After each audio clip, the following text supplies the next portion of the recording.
this morning's Business Insight, having fun and doing good. A Northern Kentucky University professor has written a book that looks inside events that are centered around a social mission, purpose, or cause. For the past 20 years, Julie Olberding has been involved with organizing and evaluating local events, including the Reggae Run and the Cincinnati Flying Pig Marathon. The combination of her real-world experience and academic interests led her to develop this book, Social Enterprise and Special Events, Market-Based Approaches to Mission-Driven Gatherings. Julie Olberding is an associate professor and director of NKU's Master of Public Administration program. She's with Business Courier editor Rob Dahlmeyer in the studio. Peg, thank you, and Julie, thank you so much for being here. So you did this study using the framework of social enterprise. And those two words don't necessarily mean much together unless you explain them to me, because I know that they actually do mean a whole lot. Right.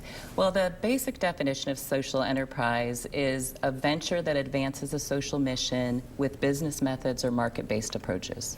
Okay, and so your book looks at these market-based approaches and how they can be applied to mission-driven gatherings, but what did you find specifically?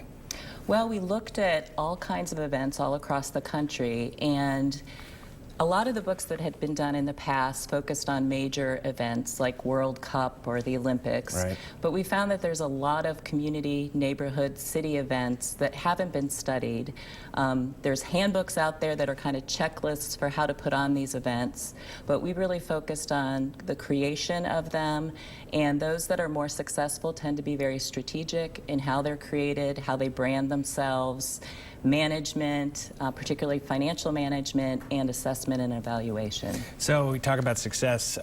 Specifically, if you can walk us through a little bit about how you measure it. When I think of things that we do at the Business Courier, for instance, that has a mission behind it, the success factors really can vary. Can be much different than they are for pure business plays. How do you measure it? That's a great question. I think it depends on the actual mission or purpose of the event. So with these events, it could be that you're trying to attract more organ donors or make a neighborhood safer by creating an event there. So if those are your purposes or missions, you need to focus on that.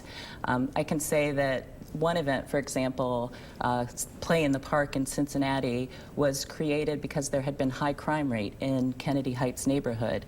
And so community members got together every Wednesday night and had live music and art and Boy Scouts and food, and they found that the crime rate dropped in the neighborhood by 72%. Wow. So that's one piece of it. The other piece is oftentimes it's fundraising. So you want to be looking at things like net revenues raised and amount of money donated to organizations.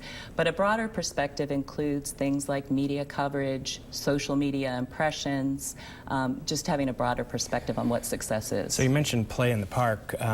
Were there some other local examples that you use in the book? Yeah, I used quite a few because I'm based at Northern Kentucky University and I'm familiar with the event scene here. The Flying Pig Marathon is the focus of a few chapters in terms of its success, starting, and the marathon market is pretty saturated. So starting a new marathon with a successful, fun brand and becoming one of the best marathons in the country. We also looked at a couple other local events. One was started by the Life Center Organ Donor Network, and that's the one related to organ donation.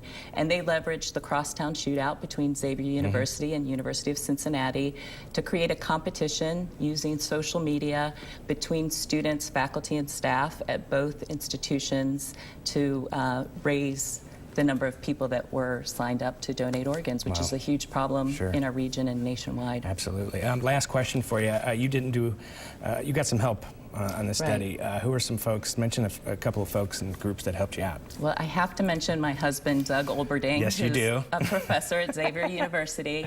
He has a colleague, Steve Cobb, at Xavier University.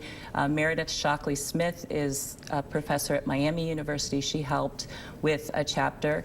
And some people who are practitioners and professionals in event management helped a great deal, which that's a wonderful perspective to have, not just solely academic, but people that are doing the work.